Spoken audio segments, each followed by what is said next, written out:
很多人问我，澳洲现在表面看起来风平浪静，大家照样喝咖啡，去海边，为什么你说澳洲家庭负债全球前几名？是不是在吓唬人？我今天不跟你讲那些冷冰冰的经济学名词，我只想跟你聊聊，当你每天睁开眼，发现自己欠银行几百万澳币的时候，那种真实的会呼吸的痛。如果你想知道这场债务危机最后会怎么收场，我们普通人还有没有翻身的机会，一定要听到最后。因为结尾我会送大家一个我私藏的 bonus， 帮你在未来的动荡中保住口袋里的钱。这部影片的信息量非常大，如果你能静下心来听完，你会发现那些让你焦虑的睡不住觉的数字，其实背后藏着你从未看过的财富逻辑。记得几年前，我有一个朋友，我们叫他阿强吧。阿强在悉尼买了一套房，拿过钥匙那天，他请我们喝酒，意气风发地说终于在澳洲扎根了。但如果你仔细看他的脸，那种快乐其实很短暂。不到半年，加息的消息一个接一个。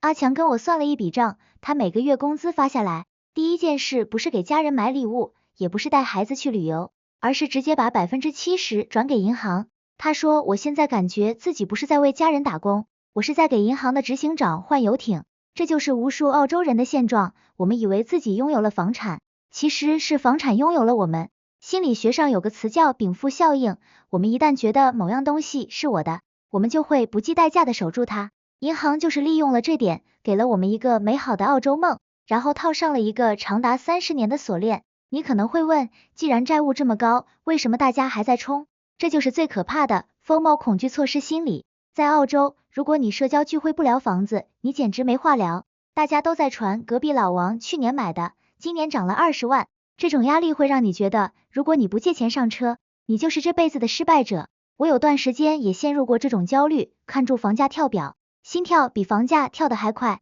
但冷静下来想，澳洲家庭的债务收入比已经接近200%，这意味着如果你一年赚10万，你可能欠着20万的债。这还只是平均数，很多在大城市买房的人比例更高。这种债务结构就像一个巨大的充气气球，漂亮宏伟，但它怕针，而那根针就是利率。别以为这只是个人的选择，这背后有很深的政治逻辑。澳洲政府其实很矛盾，一方面他们知道债务太高会出事，另一方面房地产是澳洲经济的亲儿子，如果房价跌了，大家不消费了，政府的税收、经济数据都会变得非常难看。所以你看过去几十年，政策总是在鼓励你借钱，什么负扣税、首置业补贴，这些东西听起来是福利，但本质上是为了维持这个巨大的债务游戏继续玩下去。我身边有很多像阿强这样的人，以前周末是去酒庄，现在是去逛连锁廉价超市，以前是考虑换新车，现在是考虑怎么修那台开了10年的老车。这就是债务侵蚀，它不会让你马上破产，但它会慢慢吃掉你的生活品质，让你失去对未来的想象力。当你所有的精力都花在下个月的房贷在哪里时，你根本不敢辞职，不敢创业，甚至不敢生病。这对整个澳洲经济来说是一场慢性的灾难，因为当所有人都在还钱给银行时，商场就没人去了，小生意就倒闭了。这就是为什么你现在走在街上，看到这么多店铺挂着出租牌子的原因。当债务绑架了澳元，你的口袋是怎么悄悄变空的？很多人跟我说，我不投资也不炒外汇，澳元涨跌关我什么事？其实关系大了。澳洲家庭的负债就像是给澳洲联储，也就是我们常说的 RBA 带上了一副沉重的脚镣。你看，美国那边如果加息是为了抗通胀，人家的底气厚，但澳洲呢？那些官员们每次开会手都在抖，目前利率维持在 3.85% 左右。为什么他们不敢再往上猛冲？因为他们心里清楚得很，只要利率再高一点点，无数像阿强这样的家庭就会直接断供，澳洲的银行系统就会面临崩溃。这就是问题的核心，因为澳洲人欠的钱太多了，所以澳洲根本不敢随便加息去追赶美国。而当美国利息高，澳洲利息低的时候，全球那些嗅觉灵敏的聪明钱都会疯狂跑向美国去赚利息，结果就是澳元没人要，汇率自然就掉下来了。这也是为什么你现在看到澳元对美元的汇率总是有种抬不起头的感觉。你有没有发现，不管是哪一党执政，他们对高房价的态度都很暧昧。我在观察这些政治预算案的时候，发现一个规律，他们口头上说要解决住房负担问题，但转头又会引进大量的移民。为什么？因为移民带来了钱，带来了劳动力，更重要的是他们带来了对房子的刚性需求。只要房价不跌，澳洲的债务气球就不会爆，只要气球不爆，这届政府的政绩看起来就是漂亮的。这就是一场集体的心理博弈，政治家怕丢选票，银行怕坏账，老百姓怕房价跌，大家心照不宣的维持着这个繁荣的假象。但心理学告诉我们，当所有人都觉得一个东西不会跌的时候，这才是最危险的时刻。我那个开修车行的朋友最近跟我抱怨，说现在进口零件的价格涨得离谱，以前1-2周就能到的货，现在不但贵还要等，这就是汇率下跌对我们生活的真实打击。你的工资涨幅永远赶不上汇率下跌带来的通胀，你手里的澳元正在悄悄的缩水，如果你只会傻傻的把钱存在银行，拿那点微薄的利息，你其实每天都在亏钱。既然看清了这个局，我们就不能坐以待毙。澳洲家庭债务高的现状短期内改不了，澳元的长期压力也就一直存在，那么未来的机会在哪里？大宗商品是澳洲的救命草，虽然家庭债务高，但澳洲地底下有矿啊，金、银、铜还有能源。我一直强调，实物资产或者是与资源挂钩的投资是对冲货币贬值的利器，还有黄金与避险资产。刚才提到金价的高位，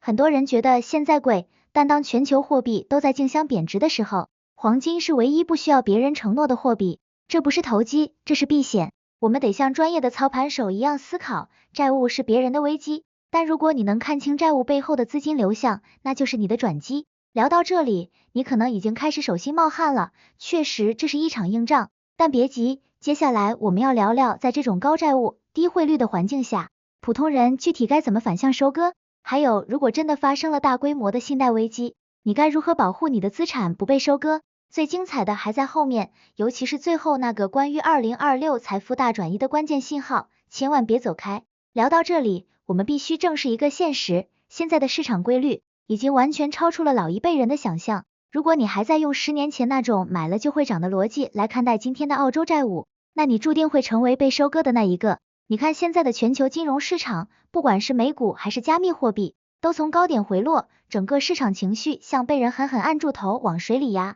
很多人看到这种走势就开始恐慌，觉得世界末日要来了，觉得这是一场泡沫破裂的惨剧。但如果你从心理学角度去拆解，你会发现，这根本不是崩盘，而是全球聪明钱在极度不确定性中进行的一场残酷洗盘。大家心里都明白，不管是澳洲还是美国，债务都已经堆到不可能轻易还清的程度，市场必须用剧烈波动，把那些意志不坚定，只想捡快钱的投机者全部震出去。而在这种环境下，如果你还傻傻抱着现金或那几本银行存折，你其实就是在默默看住自己的购买力被通膨和波动一点点吞掉。我常说，金融市场就是一个大型心理实验室，当大家都在恐惧债务爆炸，担心利率会不会把生活压到喘不过气时，能保持冷静的人才看得见跌势背后真正的财富密码。就像我之前提到的黄金，虽然它也在震荡，但你把它和疲弱的澳元走势一对比，你就会发现，黄金不是在跌，而是在蓄力，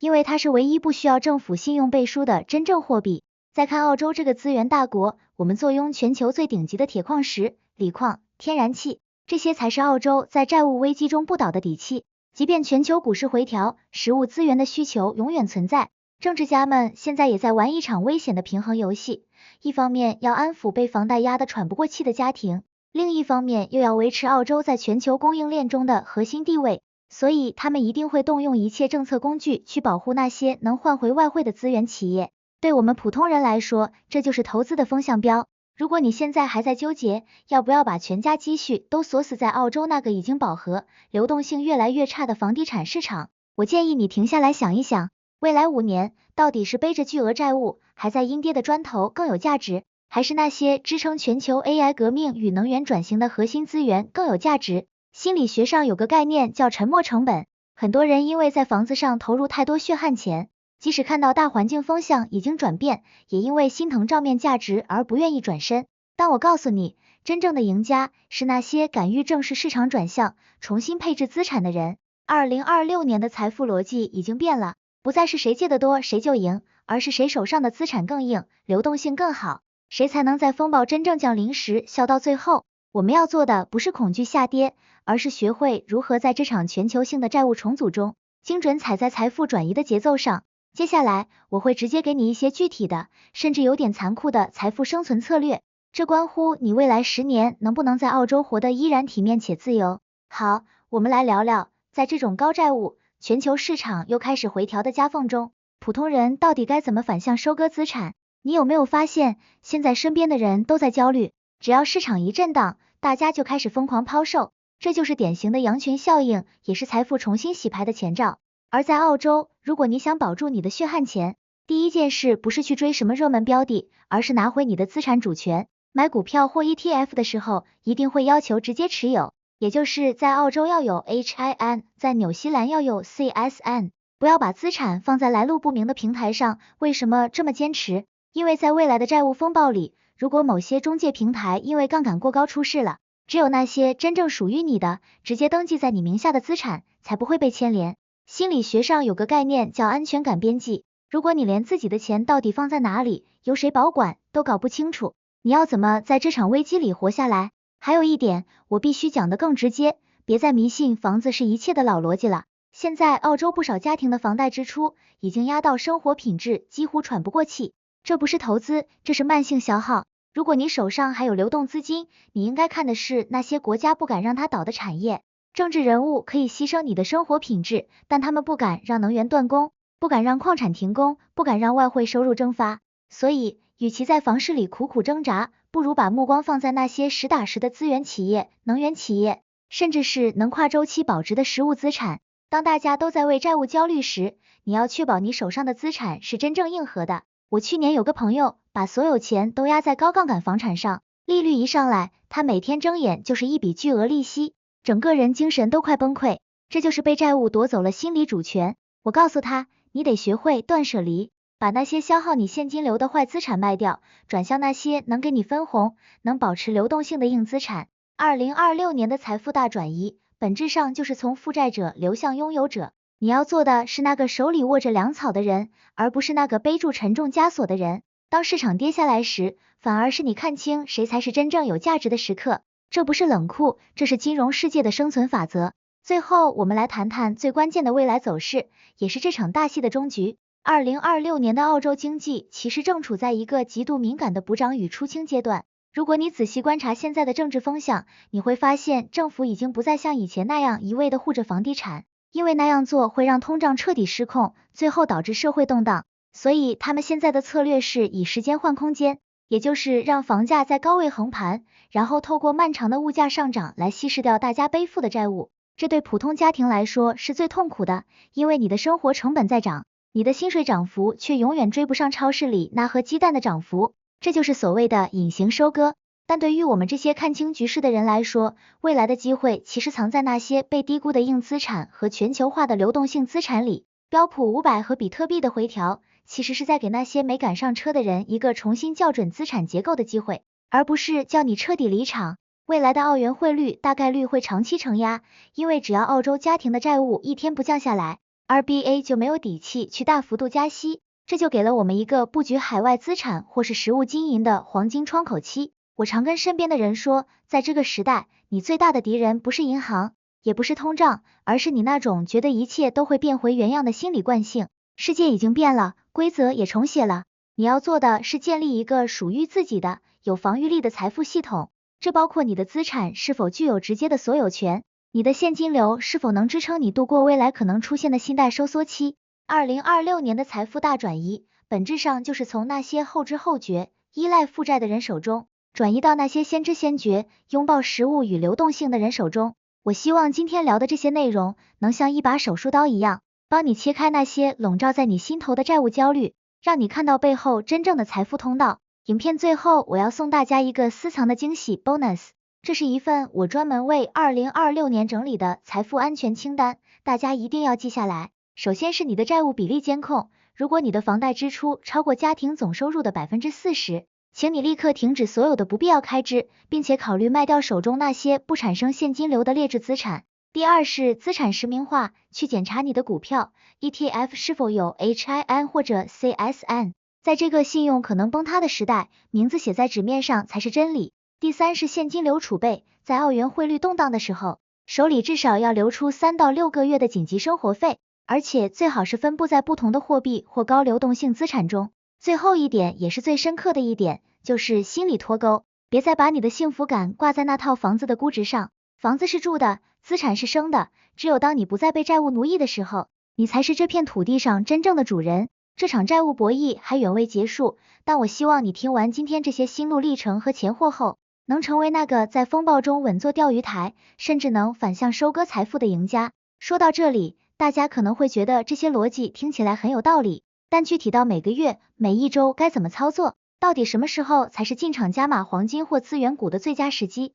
我知道每个人家里的财务状况都不一样，有人背着200万房贷，有人手里攥着几十万现金却不敢动弹，这种焦虑我完全理解。所以我现在想给出一个具体的实战方案。如果你们想知道我是如何根据澳洲 RBA 的利率决议去动态调整我的资产比例，或者想看我针对2026年澳洲税务变动所做的具体对冲清单，请在评论区留言告诉我你想听哪个部分。如果留言的人数够多，大家参与度够高，我会在下一个视频里毫无保留的把我私人的一套债务反向收割模型公开出来，直接拆解给你们看。当然了，如果你等不及下一个视频，或者你想更深度、更及时的看到我所有的个人投资布局、白皮书以及我目前持有的具体组合，非常欢迎你加入我的会员频道，在那里我会分享我所有投资布局，帮你在这场财富大转移中跑赢通胀。最后还是要例行提醒大家，以上所有内容纯属我个人的经验分享与心理分析，